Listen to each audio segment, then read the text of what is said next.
Olá, amigos. É com muita alegria que estamos aqui mais uma vez para fazermos o nosso trabalho de assistência espiritual do Grupo Espírita Peregrinos do Caminho.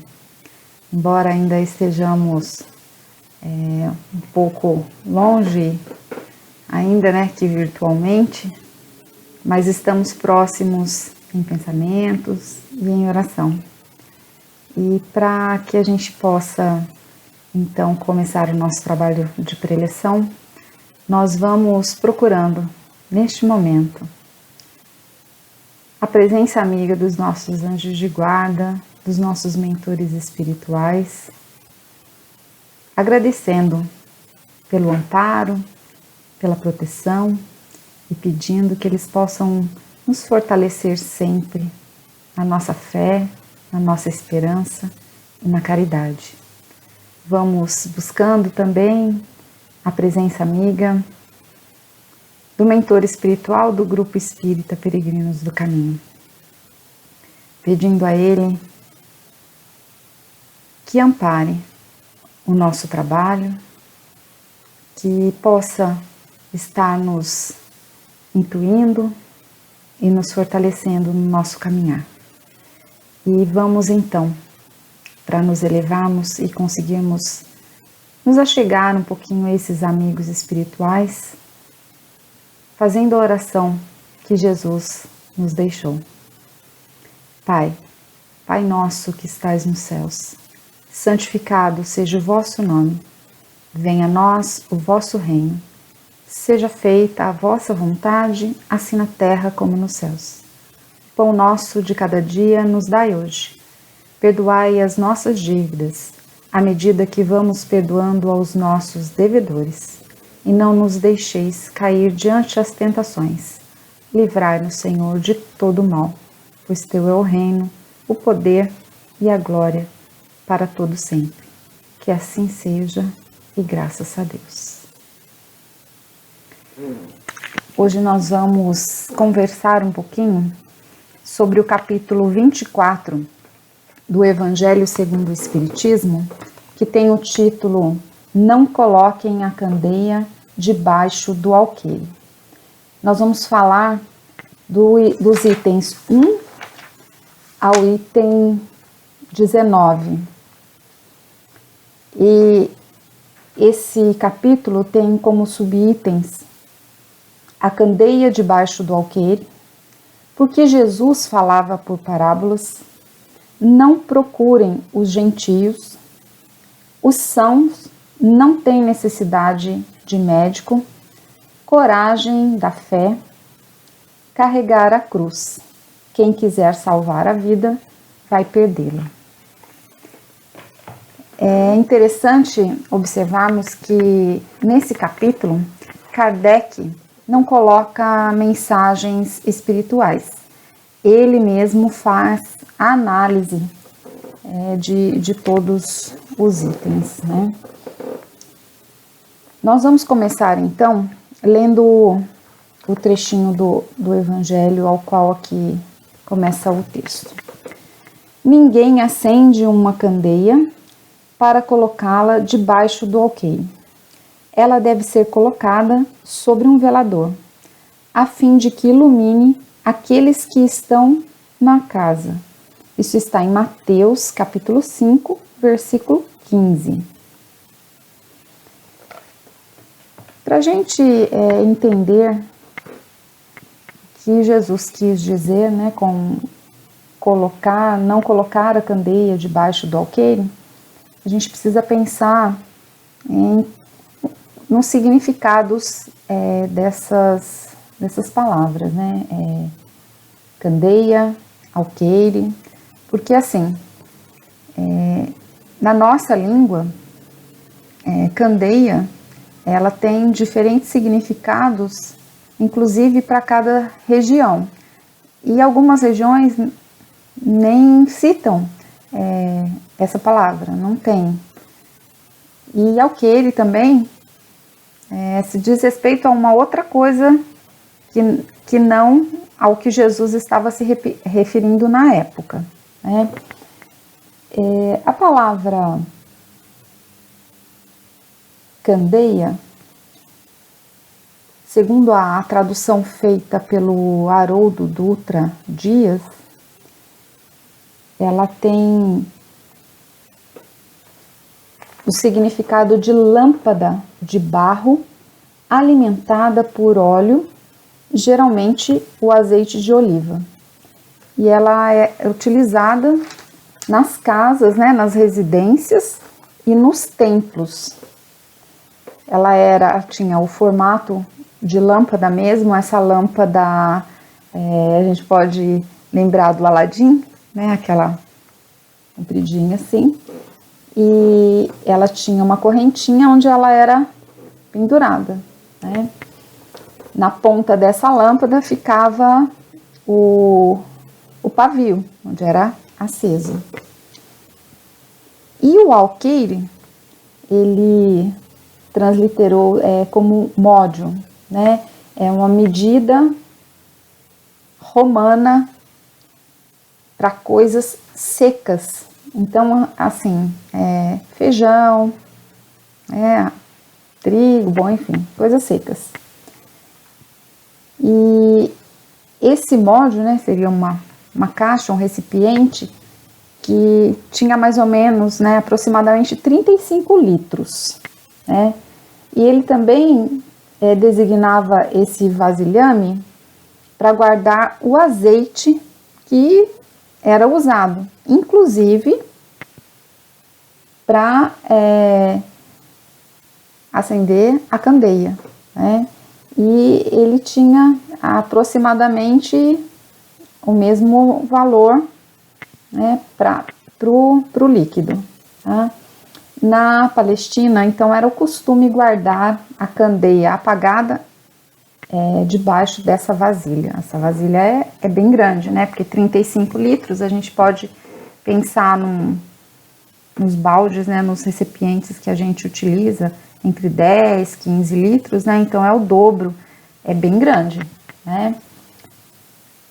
E, bom, então, podemos perceber que está tudo muito interligado, né? A candeia, o azeite, que era, né, para abastecer, inclusive a candeia, e Jesus, ele construía as parábolas de acordo com os costumes da época, né? Ele convivia ali, ele observava e utilizava essas observações para construir ali a história que trazia o ensinamento, né? E que assim, que são elementos muito diferentes do que a gente utiliza hoje. Então, por isso a gente precisa procurar o significado das coisas, né? Porque senão a gente vai ficar sem saber o que é e achando muito estranho, né? Porque, por exemplo, o alqueire é a medida de terra pra gente aqui, né? No nosso país. Então, totalmente diferente do que estava querendo dizer Jesus naquela época e de acordo aqui com a linguagem utilizada. Emmanuel traz uma explicação, né, comenta esse versículo, dizendo que muitas vezes a gente interpreta como sendo somente a divulgação, falar para os outros, né, trazer à luz, né, divulgar a mensagem para o outro. Mas a gente tem que lembrar que esse azeite, ele abastece, né, a candeia, que consome, né, na hora que ela produz a luz. Então, a gente precisa pensar que esse azeite são recursos da nossa própria vida, que nos abastece, né? E como que a gente está consumindo, como que a gente está abastecendo, consumindo e produzindo alguma coisa, né? Produzindo alguma luz para nós mesmos e para o outro, né? Então, é uma reflexão que Emmanuel traz e que é bem bacana da gente estar pensando, né? Como que tá isso? Se essa candeia tá apagada, né? Embaixo, né? Debaixo do alqueire, ou se a gente tá fazendo luz, né? Naquela época, as casas das pessoas humildes, ela era construída, né? Ela tinha apenas um único cômodo, né? E essa candeia deveria ser colocada num local alto para iluminar todo o cômodo, para, né, aclarar a todos. Então, se a gente for olhar essa situação, né, de colocar a candeia para trazer luz a todos, nós podemos pensar que esse seria um combate, né, ao egoísmo e um estímulo à fraternidade. Seria essa a lição, né? Bom, essa é uma maneira da gente estar olhando, né? Existem outras, mas acredito que essa é uma das maneiras para a gente refletir, que traz essa mensagem de Jesus, né? Quando eu consigo iluminar mais e outros, eu também estou saindo de mim, eu estou indo além, né? Kardec, ele coloca nos comentários, analisando esse versículo, que parece um contrassenso, né, um paradoxo aí. Jesus, que falava através de parábolas, está falando para a gente, né? Está instruindo que nós colocássemos a candeia sobre o alqueire, né? Ou seja, a luz num local que fosse visível e que iluminasse a todos. Mas aí ele mesmo analisa, né, que Jesus falava às multidões e ele tratava de certos assuntos num determinado grau de profundidade. E intimamente com os seus apóstolos, com os seus discípulos, ele tratava de outros assuntos e com profundidade, né? Então, a gente precisa pensar nessa questão também, né? Com as multidões, na maioria das vezes, ele usava as parábolas. Por que será? Porque talvez os conhecimentos fossem diferentes. Os apóstolos, os discípulos, eles estavam mais preparados, estavam abertos a essas explicações de Jesus. E as multidões talvez não estivessem tão preparadas ainda e necessitassem desse tipo de ensinamento. Uma outra coisa que é bom a gente ter o conhecimento, não era só Jesus que falava por parábolas. A maioria dos rabis, das pessoas que ensinavam por parábolas. E um outro ponto, talvez Jesus ensinasse através de parábolas que muitas pessoas não entendiam e o seguiam para poder entender, para poder começar a aprender. Isso é bem bacana também, né? Eu achei bem interessante isso. O grau de conhecimento do que a gente fala, ele tem que ser proporcional à capacidade da pessoa, né, que está ouvindo, da comunidade que está ouvindo. Não adianta a gente falar coisas muito difíceis, porque muitas vezes a pessoa que está ouvindo, ou a comunidade que está ouvindo, não vai entender. Então, depende do grau da evolução da pessoa da comunidade, né? Esse esforço de colocar, então, a candeia sobre o alqueire, a gente tem que medir aí esse esforço e esse tempo que a gente tem, né, e os recursos, né, para passar a mensagem adiante. Porque ele deve ser proporcional a esse grau de absorção aí das pessoas, então. Tem aqueles com os quais estamos convivendo mais próximos, né, que está nos ouvindo, e aqueles que estão um pouco mais distantes, e a gente tem que estar fazendo essa verificação, né?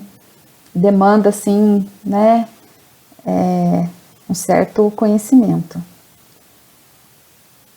Bom, e Jesus, ele tinha essa capacidade, né, de estar sabendo o grau de absorção que tinha a multidão ao ouvi-lo, né, e os discípulos. Pensemos assim no candeeiro, né, se a gente tem uma candeia, né, com pouca luz, não adianta colocar num lugar muito alto, né, porque a luz não vai chegar, né, porque pensa numa candeia pequenininha. Se você colocar num lugar muito alto, ela não vai iluminar muito, ela não vai fazer muita luz, né. Então, a gente também pode fazer um paralelo entre essa luz, né, esses conhecimentos que a gente tem, né, a gente pode pensar em Chico Xavier, né, tamanha luz, né, que ele tem, né, e ele espalhou essa luz para o mundo inteiro, né. Então, o candeeiro, ele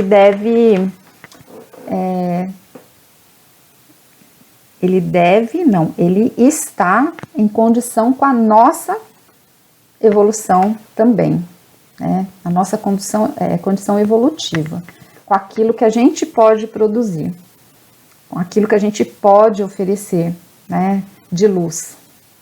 Então, ele também nos alerta com relação à dependência que a gente tem da luz do outro, né?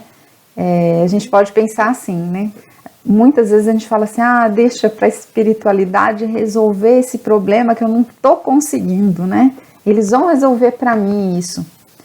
Mas e o meu esforço? Aonde está? A gente precisa pensar nisso, porque nós precisamos buscar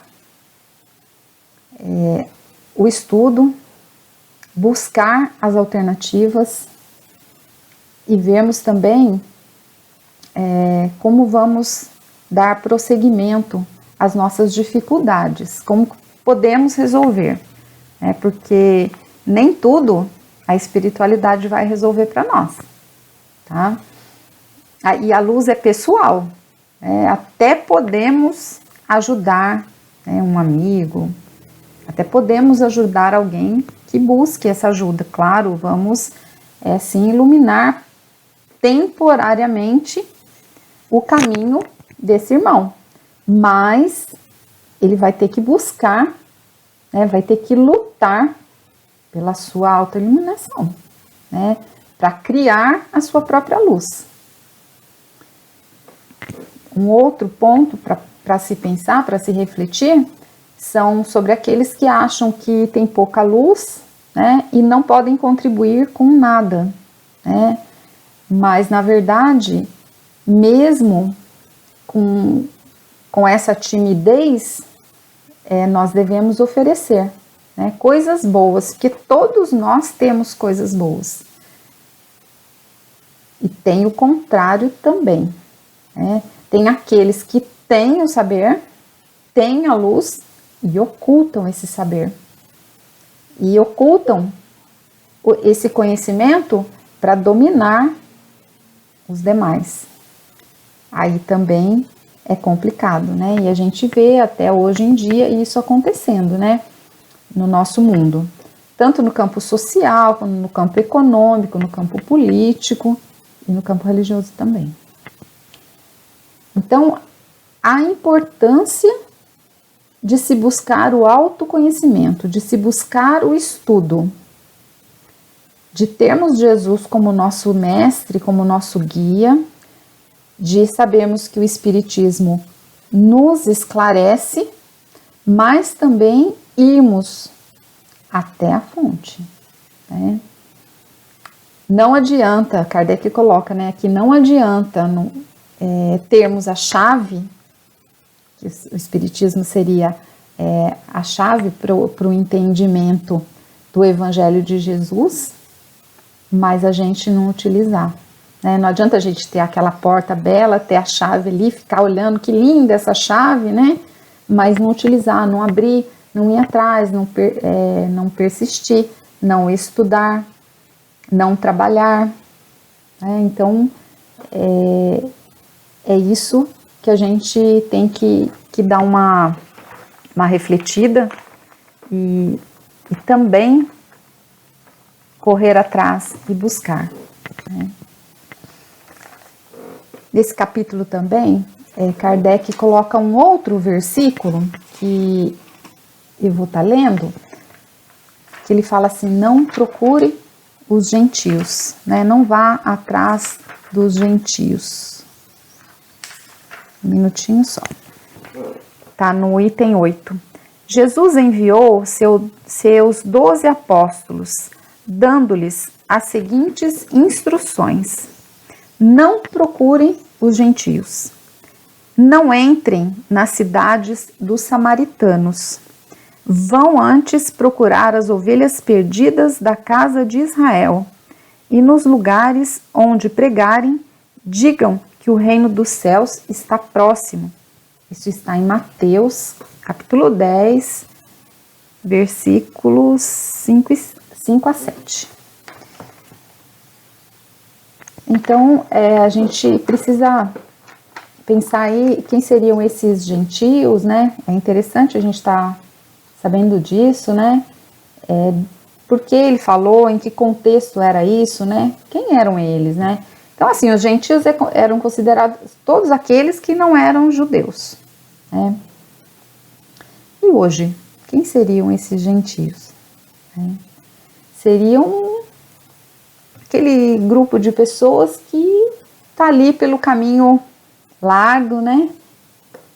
Por onde a maioria está, e tomados pelos interesses fáceis, os interesses inferiores, não muito preocupados com a questão espiritual.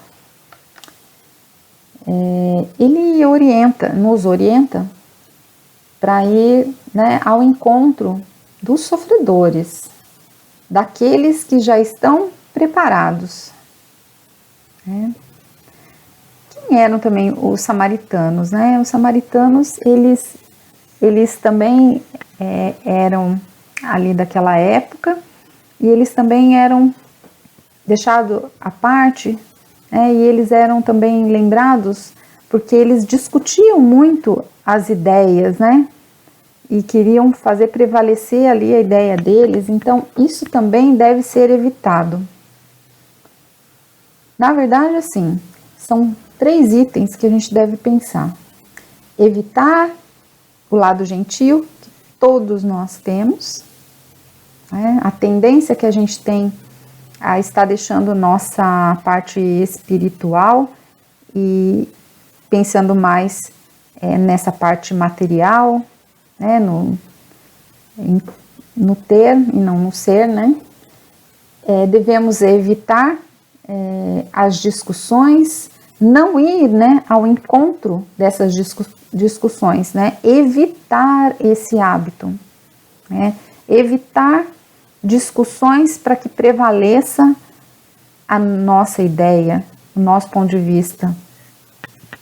E ir ao encontro, então, desses aflitos, dos sofredores, entendendo que o outro pode ser a outra pessoa ou até nós, né? Trabalharmos esses pontos em nós mesmos, né? Que já estamos despertos, que já estamos no processo de conscientização daquelas coisas que nos causam aflição. Então, São exatamente os pontos que devem ser trabalhados em nós mesmos e nos outros, né? E assim a gente entra numa outra questão, que seriam os sãos não têm necessidade de médico. Só vai ao médico quem está doente, né?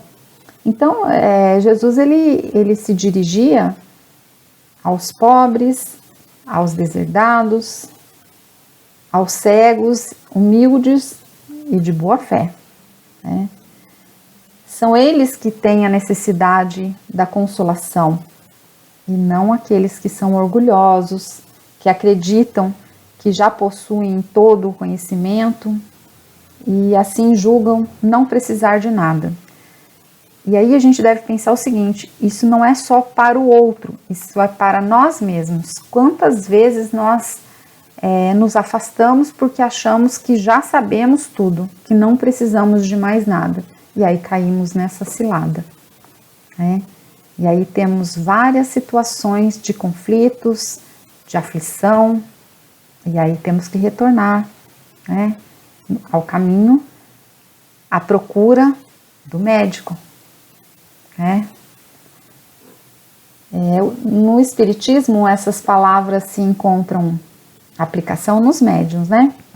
A mediunidade, ela não é atributo somente dos merecedores, né? Ela se prende a uma disposição orgânica, então todos temos, né? Todo homem pode estar dotado de visão, né? De audição, da fala, enfim, né? Ela é dada, a mediunidade é dada sem distinção, a fim de que os espíritos possam levar luz em todas as fileiras e em todas as classes sociais, né? Então, aos médiuns, que muito é dado, muito será cobrado, né? Então, e essa conexão aí, essa excelência da qualidade moral dos médiuns, vai depender isso para a assistência dos bons espíritos. Então, quanto melhor e mais bem preparado moralmente está o médium, mais a aproximação da assistência dos bons espíritos, tá? Aí a gente entra na questão da coragem da fé, né, que Jesus fala da questão da capacidade da sintonia, né, dessa fé. A fé, ela está ligada diretamente à alta fidelidade em alguma coisa, no caso, a Deus, né? E a coragem seria aí agir com o coração, né? Então, estar sintonizado a Deus e agir com o coração. Eu vou ler o item 16, que explica um pouquinho dessa questão da coragem da fé. Assim também será com os adeptos do Espiritismo, pois sua doutrina é o desenvolvimento e aplicação do Evangelho. É aos espíritas que o Cristo também dirige suas palavras ao dizer: eles semeiam na terra o que colherão na vida espiritual. Lá colherão os frutos da sua coragem ou da sua fraqueza. Então é para nós que ele estava falando, né? Qual é a nossa fé? Que tamanho é a nossa fé? Qual a claridade que estamos fazendo? Qual a qualidade, né? O que é que nos faz agir e de que maneira, né? E aí entra-se no carregar a cruz. Quem quiser salvar-se vai perder a sua vida, né? Quem quiser salvar a vida vai perdê-la. O que seria isso? Aceitar sem reclamar as provações, os resgates pelos quais temos que passar, as causas podem estar nessa nossa vida presente ou em vidas anteriores, né? Cometidos em vidas anteriores alguns erros, né? E por nós mesmos. E nessa experiência a gente tem que aí procurar melhorar. Aquele que quiser salvar a si mesmo se perderá. O que significa isso, né? Se a gente viver voltado para os prazeres materiais, que é o que a gente já falou, né? Que o mundo oferece, na falsa ideia de que está aproveitando essa vida, isso significa que o homem vai estar se perdendo. Se fugirmos dos prazeres materiais e procurarmos mais os espirituais, vamos nos melhorar. Mas isso também não quer dizer que a gente deva sair completamente da vida material, né? Devemos atribuir o devido valor às coisas materiais, porque precisamos delas para estarmos sobrevivendo, vivendo aqui nesse mundo. Então não é deixar, não é abandonar tudo, né? Mas ter sim o equilíbrio e dar o devido valor, né? As coisas espirituais estão acima das coisas morais. Bom, esse capítulo é um capítulo bem extenso, que traz bastante situações de reflexão para nós. Então, como sempre fazemos, nós orientamos que vocês possam estar lendo o capítulo, né, durante a semana, estar procurando, como dissemos aqui, não é? Estudá-lo, né? Podem estar procurando vídeos que também esmiuçam mais todos esses itens, né, ou por partes, e estar também procurando o que melhor faça o coração aceitar, né? Então nós vamos agradecendo essa oportunidade de estarmos aqui mais uma vez, falando sobre o Evangelho de Jesus, que nos fortalece, que nos consola, que nos esclarece e que faz com que a gente possa nos melhorar, mesmo que seja um pouquinho de cada vez. Mas o importante é estarmos cientes de que essa busca, ela não deve se cessar, né? Não devemos nos acomodar, e que cada vez mais a gente possa estar então buscando nos melhorar aí nesses ensinamentos de Jesus. Então nós vamos assim para as nossas vibrações. Vamos agradecendo a Deus pelo amparo bendito, pela oportunidade desta encarnação. Vamos agradecendo a Jesus por nos amparar, por nos acolher, por colocar seus mensageiros nos nossos caminhos, nos ajudando a percorrê-lo um pouco melhor. Agradecemos a Maria de Nazaré pelo amparo, por nos cobrir com seu manto de luz, por estar sempre nos ajudando nas nossas dificuldades, porque como mãe sabe o quão difícil é, muitas vezes, passarmos por aflições. Obrigada pela sua infinita misericórdia por nós. Vamos assim, então, com o coração cheio de gratidão, deixar emanar paz, luz, e que os nossos irmãos espirituais possam estar levando a todo canto do nosso universo, onde existem irmãos em sofrimento, o abraço fraterno, a paz de Jesus. Vamos vibrando pelo nosso planeta Terra, por todos os países que se encontram assolados pela miséria, pela fome, pelas guerras, pelas doenças. Vamos pedindo pelos nossos irmãos que se encontram enfermos, que eles possam receber o bálsamo salutar para a sua recuperação. Vibramos por todos os hospitais de doenças físicas e mentais. Vibramos também por todos aqueles que trabalham por esses pacientes, os médicos, os enfermeiros, os assistentes, as equipes de apoio, as equipes administrativas desses hospitais. Que esses nossos irmãos possam ter sustentação para o seu trabalho diário, que possam desenvolver com amor, com carinho, com bastante atenção.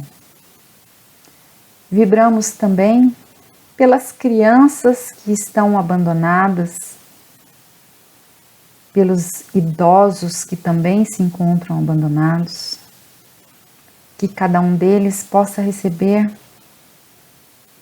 um abraço fraterno, que as crianças que estão abandonadas nas casas-abrigos possam receber uma família substituta, que possa ser preparado para elas uma família substituta, que elas possam crescer a parte emocional, moral, espiritual e material.